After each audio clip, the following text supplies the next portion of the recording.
100 years ago, an extraordinary man passed away in the Holy Land at the age of 77. He had spent more than half a century as a prisoner and in exile.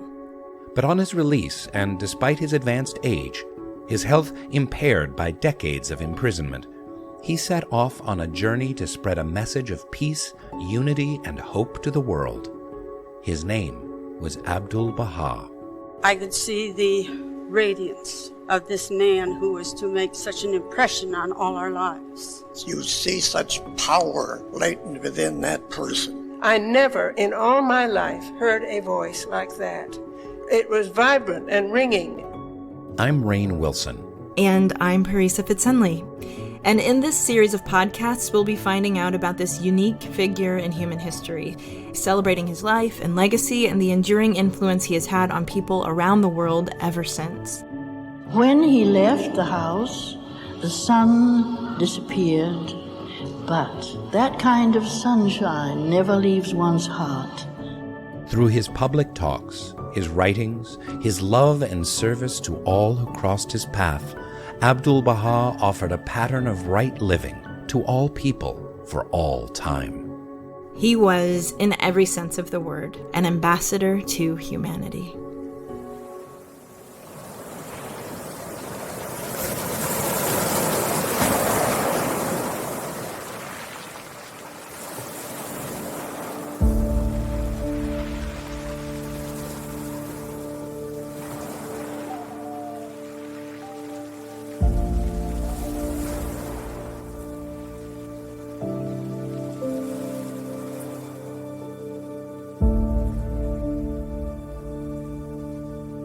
In the second half of the 19th century, the ancient Crusader city of Akka in the Holy Land, on the eastern shore of the Mediterranean, is a prison, the final destination for the most dangerous criminals and political enemies of the Ottoman Empire. No one who is sent to Akka is expected to survive very long. There's no source of fresh water, and the air is so foul that it is said that a bird flying over will fall dead out of the sky. Akka is referred to as the metropolis of the owl, and its unsavory inhabitants as the generation of vipers.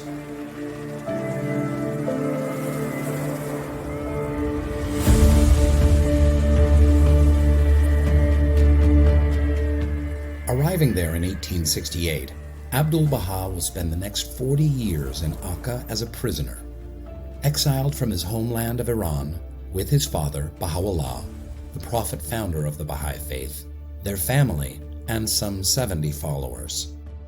Yet even here in Akka, as was the case with every place to which they've previously been exiled, all classes of people from the lowliest of tradesmen to prison guards and city officials will come to respect Baha'u'llah.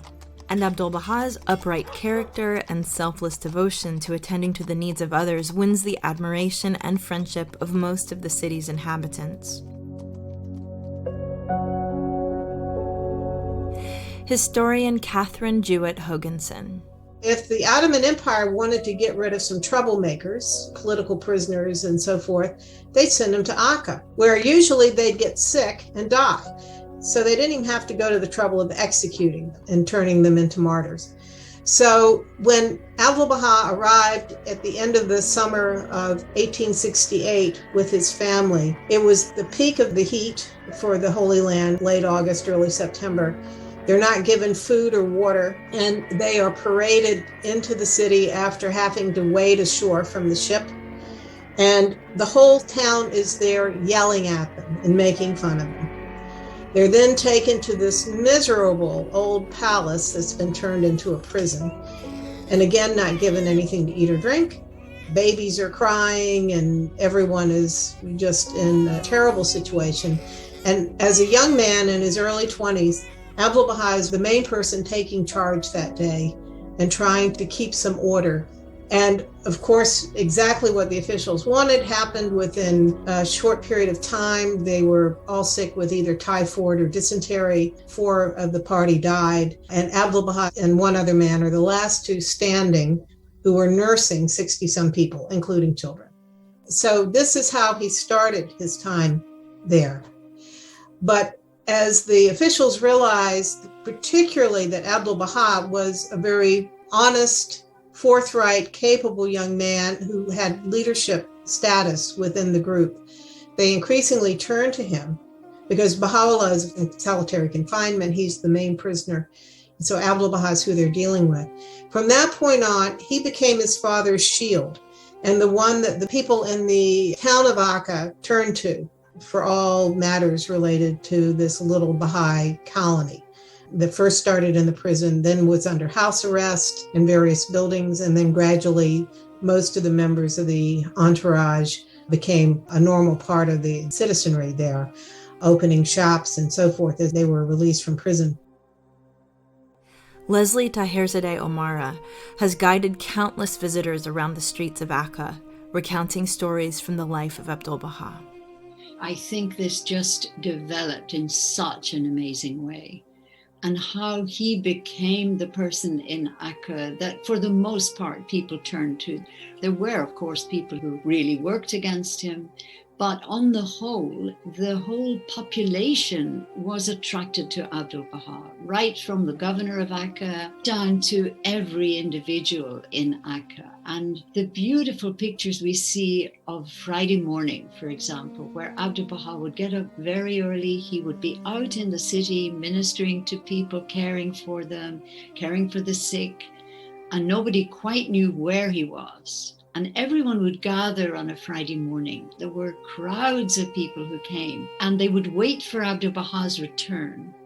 He would come back, and he would insist that they would sit in organized rows. And then he would proceed down those rows, and he would give money to people as they needed it. And no one was allowed to get up and wander off, because then they might mix up with people who hadn't yet received what Abdul-Baha wanted to give them. He didn't really allow people to abuse his love and hospitality. And I thought that is really quite beautiful. And then the children would come to him at the end of all of this. They would come with their copybooks, and he would seriously look at their work. And if it wasn't good, if he knew they could do better, he would be quite forward about telling them that. So I think he, in a way, was the teacher of the children as well. And the people in Akka just loved him. Journalist Michael Day has also studied Abdul-Baha's life in the Holy Land. He would focus on the person he was talking to, and that person would feel as though that he was focusing on him and his own thoughts. He could even discern somebody's thinking before they even verbally expressed it, and he would comfort them, assure them, and give them guidance if that was required. It's during this period that Abdul-Baha also begins to come to the attention of Westerners in the Holy Land who seek him out, such as missionaries from London. They describe his fine intellectual countenance, with black hair and beard. He was dressed in a robe of white flannel, with cap of the same material, and a small white turban. He had a remarkably earnest, almost solemn manner, spoke excellent Arabic fluently, and showed a minute and accurate knowledge of the Old and New Testaments, as well as an acquaintance with the history of religious thought in Europe. It was indeed strange to find an Eastern in Syria so well educated, and to hear him speak so tolerantly and intelligibly of Christ and Christianity. Among the first Westerners to encounter Abdul-Baha is Professor Edward Granville Brown of Cambridge University in England, who travels to the Holy Land in 1890. He is also much impressed by the personality and wisdom of Abdul-Baha. Seldom have I seen one whose appearance impressed me more. A tall, strongly built man holding himself straight as an arrow, with white turban and raiment, long black locks reaching almost to the shoulder, broad, powerful forehead, indicating a strong intellect, combined with an unswerving will, eyes keen as a hawk's, and strongly marked but pleasing features. Such was my first impression. Subsequent conversation with him served only to heighten the respect with which his appearance had from the first inspired me. One more eloquent of speech, more ready of argument, more apt of illustration, more intimately acquainted with the sacred books of the Jews, the Christians, and the Mohammedans, could, I should think, scarcely be found even amongst the eloquent, ready and subtle race to which he belongs. These qualities, combined with a bearing at once majestic and genial, made me cease to wonder at the influence and esteem which he enjoyed even beyond the circle of his father's followers. About the greatness of this man and his power, no one who had seen him could entertain a doubt. Professor Brown is moved to translate a history penned by Abdul Baha titled A Traveler's Narrative, and pursues a deep study of the new religion. Brown gives lectures about it back in Britain, raising the eyebrows of his skeptical academic colleagues.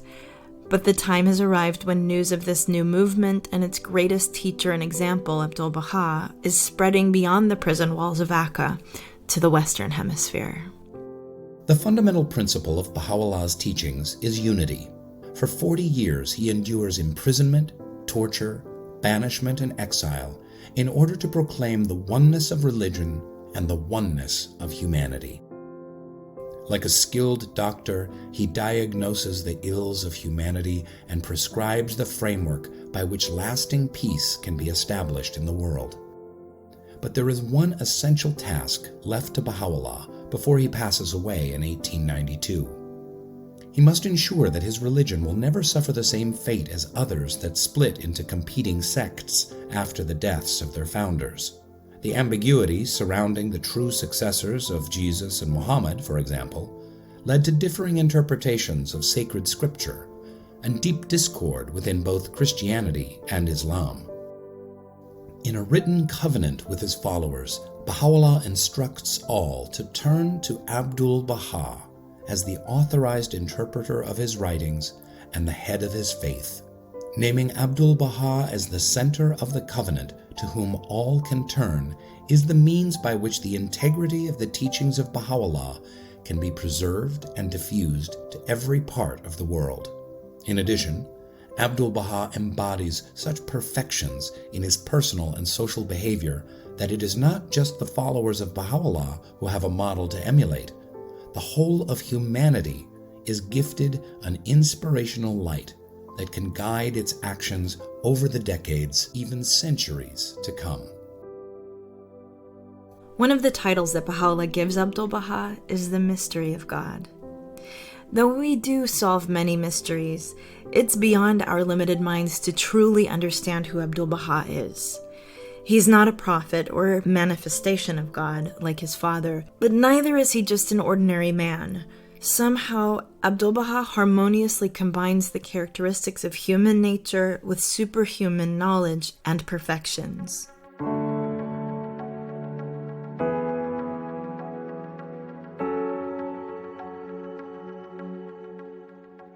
Immediately following the passing of Baha'u'llah, his teachings begin to spread in North America. Through correspondence, Abdul Baha, who will remain a prisoner in Akka for another 16 years, pays particular attention to the education of these new followers in the West, and his correspondence with not just Baha'is in America, but individuals in growing communities in countries such as Egypt, India, Iran, and Iraq, begins to become extensive, even superhuman, as historian Robert Stockman explains. There are situations where he supposedly revealed 100 tablets a day. And if anyone has ever tried writing people, you know that's not an easy thing to do. Writing even one letter can be exhausting, but writing 100 a day is just a mind-blowing thing.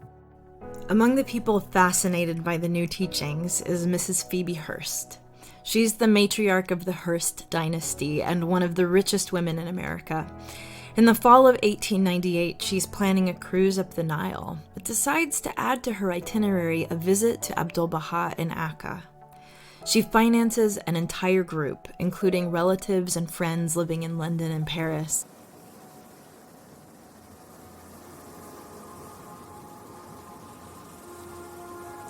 Encountering Abdul Baha for the first time takes them all by surprise. Many of them write vivid descriptions of their first meeting with this extraordinary, radiant man, whom they refer to as the Master. The motion was almost like gliding, so smooth was it.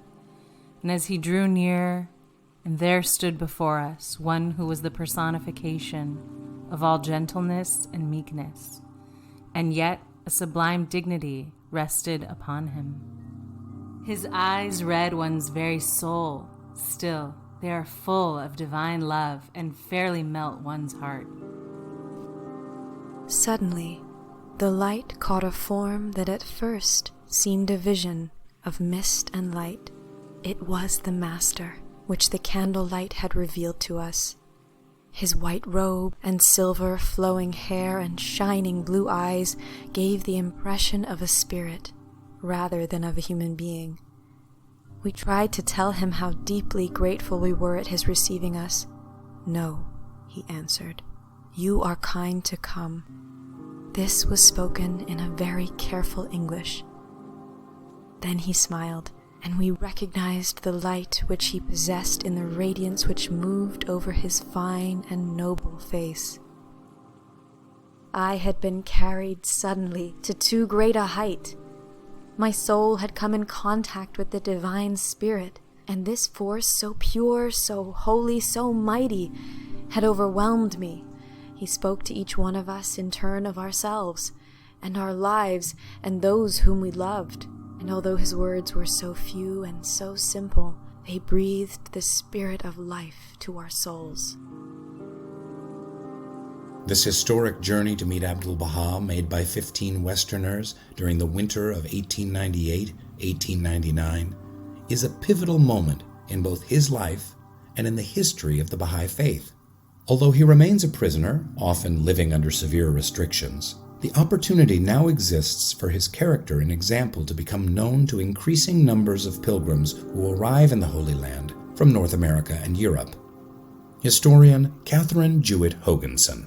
Of course, once they were there, all of them, including Phoebe Hearst, couldn't believe the experience that they had. It was so intense and so elevating that when they come back, everybody wants to go. And some of them were sort of on for the ride. It seemed intriguing. Why not? But for most of that group, being with him was life-changing. The American writer Horace Holly recalls, "To Abdul-Baha, as a teacher and a friend, came men and women from every race, religion, and nation to sit at his table like favored guests, questioning him about the social, spiritual, or moral program each had most at heart. And after a stay, lasting from a few hours to many months, returning home, inspired, renewed, and enlightened." Another devotee who makes a number of pilgrimages to Akka in the early years of the 20th century is Laura Clifford Barney, an American heiress who resides in Paris, France. Her biographer is Mona Khademi. At the time she was in United States, she had to sail to the continent, take the train to Paris. She had somebody who accompanied her, and then traveled via Marseille to Port Said to Haifa to visit Abdul-Baha, and she spent only a few days. When the Master appeared on the threshold, I was overwhelmed. For such an atmosphere of perfect majesty and humility surrounded his whole being. He swept into the room and, after having given us a most beautiful welcome, bade us be seated, and then the flood of his words became to us as living water. And then she believed in Abdul-Baha right away. She said, "I couldn't understand what he's saying, but tears started coming down my cheeks, and this was something that I've been looking for." The spirit was so strong that we felt as though we knew the words even before they were given us through clear translation.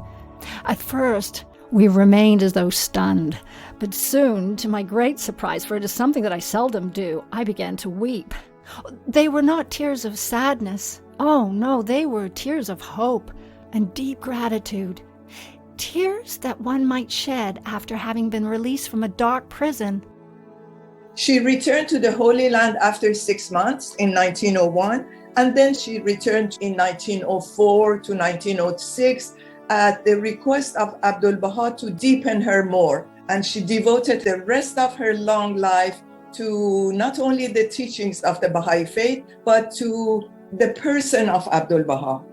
Accepting the Baha'i teachings and following Abdul-Baha must have been very difficult for her. given her social status. She came from high society. They were quite wealthy. They were socializing with the upper strata of the society, and being with somebody with a turban and abba, walking in the streets of Paris and even Washington, it was very difficult. And not all the newspaper reviews were favorable to what she was doing. This was against her family's wishes, but it must have touched something deep in her heart that she accepted all of this. As she said, she has been yearning for something, and she got it through the Baha'i teachings and the person of Abdul Baha.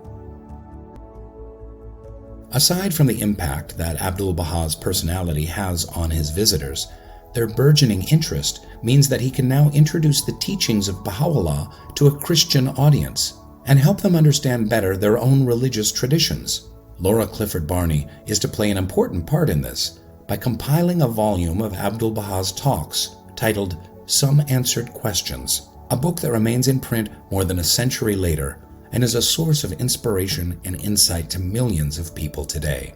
During her stay in the Holy Land, she started asking questions that were of interest to the Western believers and mostly Christian believers about Bible, resurrection, and many important questions. And she received answers from Abdul Baha. And Abdul Baha says that there are many people who have come and asked questions, but it's because of her interest and her love of the faith that I can answer her in this way. And then she compiled the answers that she received from Abdul Baha into a book, and Abdul Baha reviewed every page and every answer, and he stamped them with the seal that was used for his personal writings, and he approved every word and every page of that book that she compiled. The book was translated into English, and it was published in 1908 in Persian, English, and French.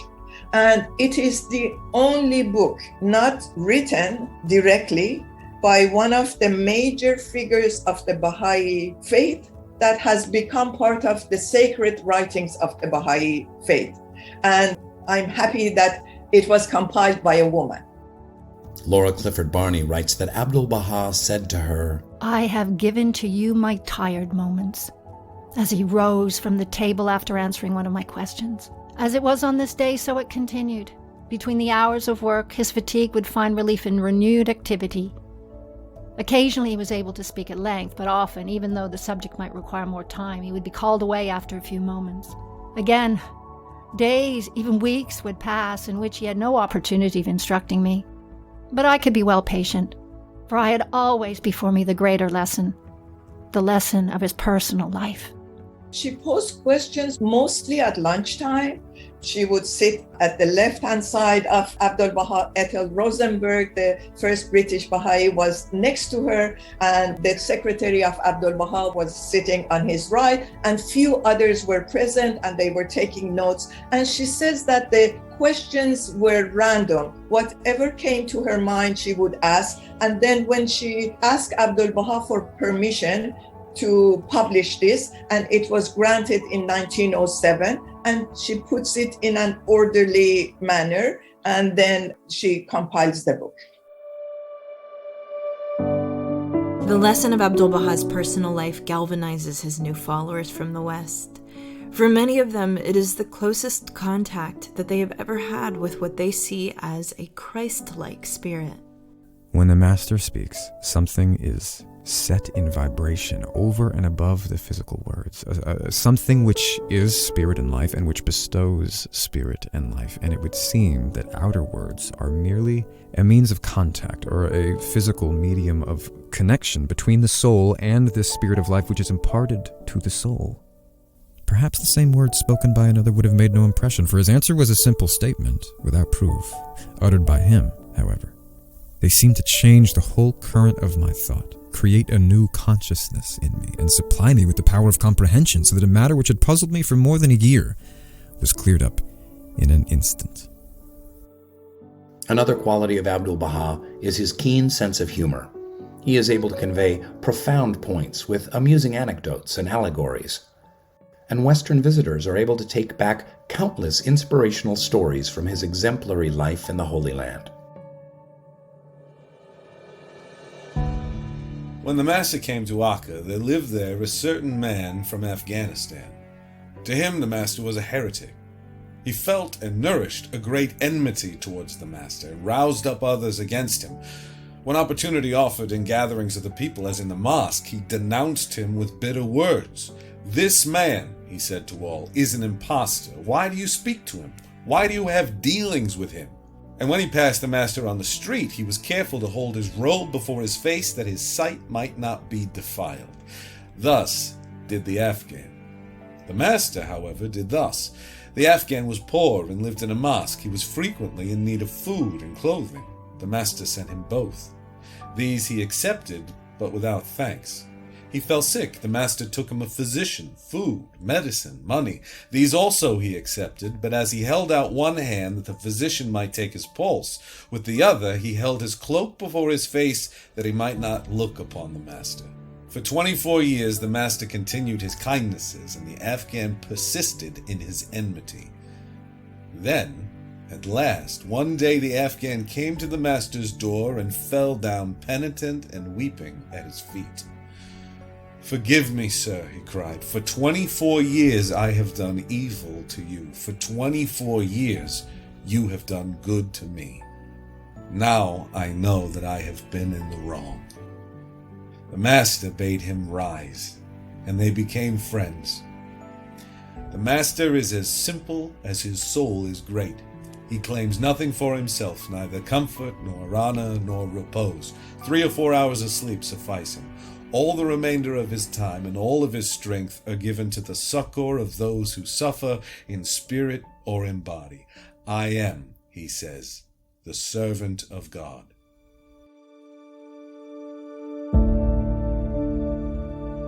Many accounts exist recalling Abdul-Baha's impact on the Westerners who traveled to meet him. Yet despite the esteem and admiration in which he's held, there are some in the upper ranks of the Ottoman Empire who continue to wish to see his influence wane. These include members of his own family, who despite Baha'u'llah's clear instruction that all should turn to Abdul Baha, envy his position and seek to undermine him at every turn. In early 1908, opposition to Abdul Baha reaches a fever pitch, and there are rumors that he'll be transported further away to a place where he will undoubtedly perish. But suddenly, everything changes. The Young Turks Revolution of July 1908 brings freedom to all political and religious prisoners of the Ottoman Empire, Abdul Baha amongst them. After more than half a century, he's a free man.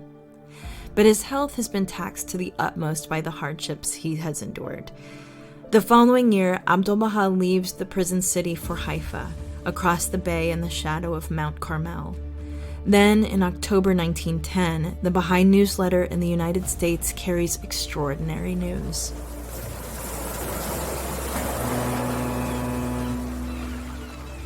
Abdul Baha has left this holy spot for the first time in 42 years and has gone to Egypt.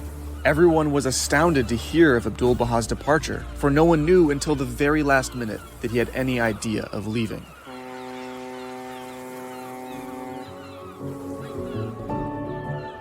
In the next podcast, we will hear how, for the following 3 years, Abdul Baha becomes personally known to tens of thousands of people in Egypt, Great Britain, the United States and Canada, as well as continental Europe, and how the message of unity brought by this ambassador of peace will reach millions more.